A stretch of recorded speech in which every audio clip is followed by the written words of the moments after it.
Okay, viewers, let's have a look at what's happening in the world of lost AWOL women.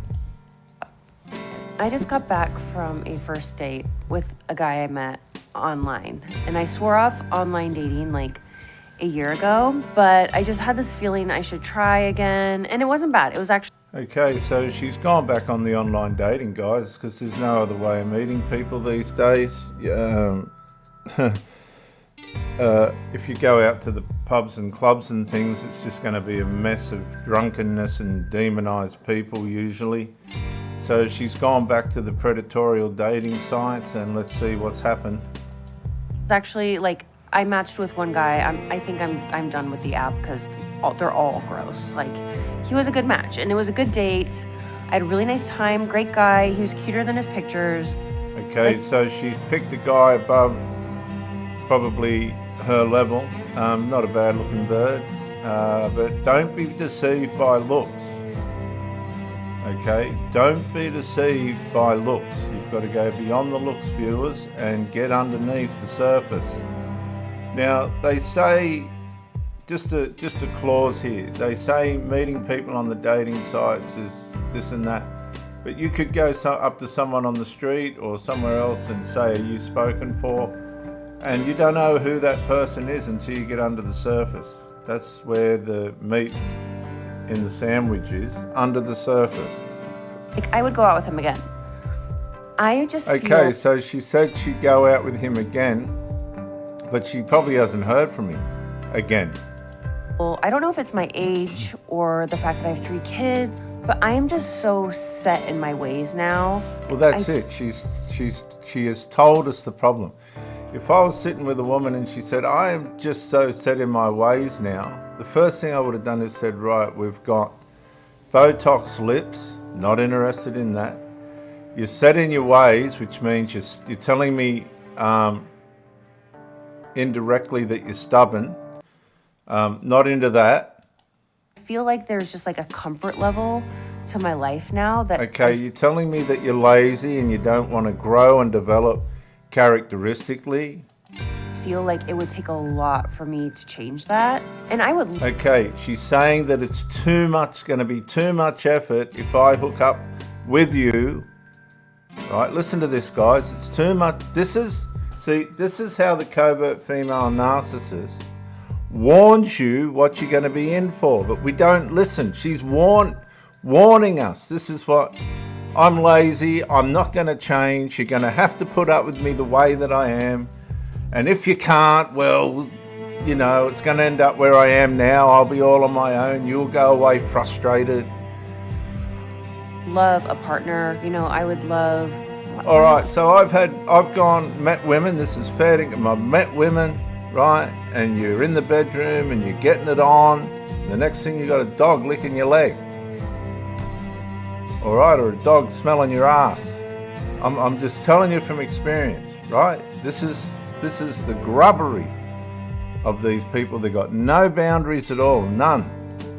What are my animals doing right now? Like, right, exactly. So you could be being intimate with her. She takes you home.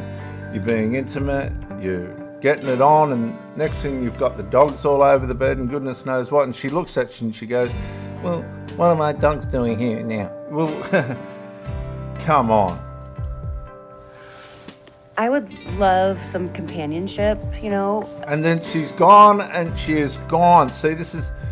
Read under the surface. She's gone and told you all the things that are wrong with her, right, so far, in a dressed up way, right? This justifies their misbehavior if you go on with them, right? Somebody to share my life with, but it's just like, I feel like I'm a lot. I feel like, can we not? Thank you. I feel like, you know, look at, I've got a zoo. I've got a freaking zoo here. I've got a zoo. I've got... What they don't realize is all the parasites off the animals and everything get in the bed linen and goodness knows what.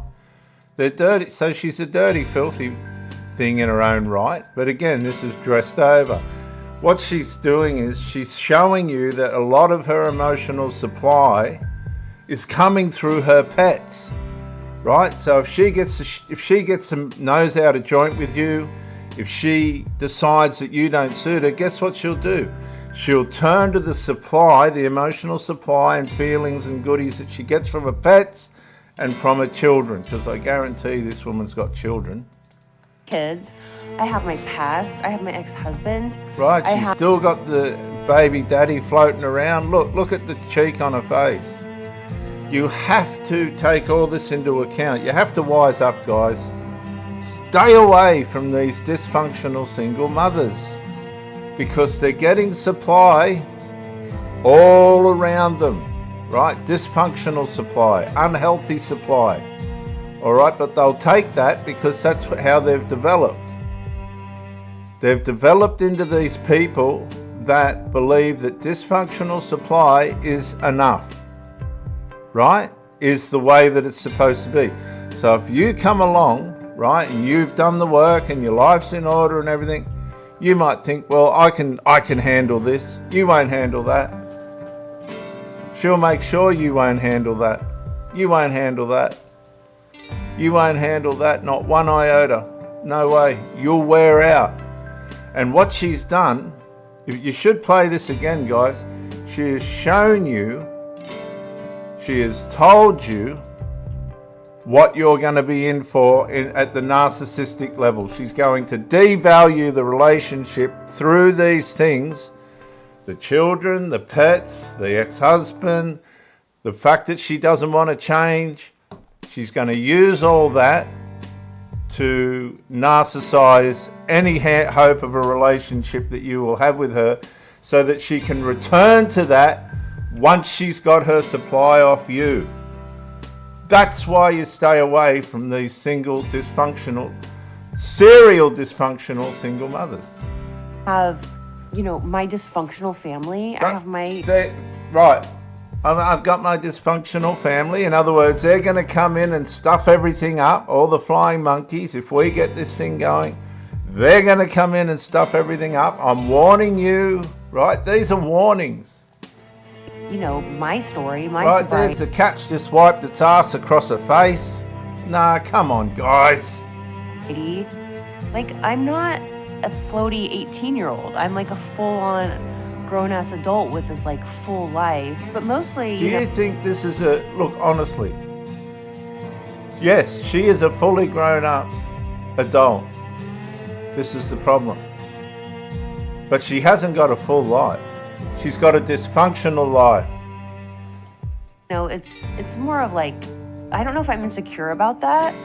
I guess I'm just figuring it out. But I am so set in my ways now. It's like, I love my mornings. There you go. Now, here we go again. She's warning you. This is the classic covert female narcissistic warning. She's warning you. I'm set in my ways. I'm not going to change. Come on, guys. Wise up a bit. Evenings. I love the way I eat my own food. Don't think even the way I eat my food, if it doesn't suit you, that's too bad. My space. I want my space. The bang. That's it. Walk away. I love my space. Everybody loves their space. But if you're chucking it out like that, what that means is once she's got her supply off you and she wants her space, ta-ta. Ta-ta. You're gone, boy. You're gone. And I've seen these covert female narcissists do it to me. And you know what I've done? Bye. Putting on my makeup alone. So it's like, how does somebody fit into all of that? And the answer to that is, how does somebody fit into all that? Guys, put it in the comments. Put it in the comments. How does somebody fit into that? I'll give you the answer. You don't. You don't. You stay away from it. You don't fit into that. You don't put up with that. You get out of there. You walk away. You go, nah. And you find the right person, because this person has ruined a life. Their own stuff, if they're a single dad. There's just so much. It takes so much work. Jesse, seriously. And I just don't know. Okay, so see this. She's looking at the dog going, you're looking at me. Seriously? I'm telling you, I'm telling you, I've gone back to these Sheila's places. This is dead set. I've gone back to these Sheila's places. You're getting it on, and the dog's hovering around the bed, and the cats and everything. They don't care. They are not going to change. That's what she's saying. What you see is what you get. There is no change. There is no development. There is no improvement. This is what you're going to get. Of what it takes. Maybe do any other single moms out there feel this way? Like, it would take a lot. Okay, that's a justification statement. Are all of you treating people like this as well? Do any of you other single mothers feel this way? Is this how you're treating them? Is this what you do to people as well? Is this why I'm on my own? Should I be on my own? Have I made it so that I'm on my own? Guys, come on. Of work, a lot of effort. Is it worth it? Like, Is the effort worth it? A lot of these people, effort is just showing up. Effort is just showing up. That's about as far as it'll go. The rest of it's you waiting on them and giving them supply. These are very dysfunctional, serial dysfunctional functioning people. I guess so. I guess relationships are worth it. I don't know. I guess so. This is how the covert female narcissist devalues you. Oh, do you want to go out on Friday night? Oh, I guess so. I don't know if it's worth. Oh, look, I might have to. And so what they do is they make you rise to try harder. And really what you should be doing is going, bye. I guess so. Some of the comments saying here is, one woman says, this is in her comments, you're animals, and then she's got in brackets, hello, we're your partners. Okay, so she's making out the animals are looking at her saying, hello, what are you talking like all this stuff about? We're your partners. Believe you me, this is like a covert emotional animal abuse, because a lot of these people use their animals for emotional supply. Now, I know animals comfort and all this sort of stuff, but this is a deliberate use of animals to cater to the dysfunction, the results of the dysfunction, which is loneliness and separation and an inability to keep a companion. So they use their animals, right? They get topped up. They top up their loneliness as far as they can with their animals and their children, right? That's why you'll never have a full relationship with a person like this. Another comment says, I'm 48 and I cannot even imagine sharing my home, my kids, my life with anyone again. So she's chucked the towel in. And one more comment says, funny how 20 years ago the dating pool was everyone and now it's the leftovers of the leftovers. And that's exactly what this woman is. I'm sorry. She's the leftovers of the leftovers. And I hope if you've got some value out of this, you'll subscribe to the channel and leave the comments. Leave something in the comments and give me a like, guys. I'll catch you on the next one. Bye for now.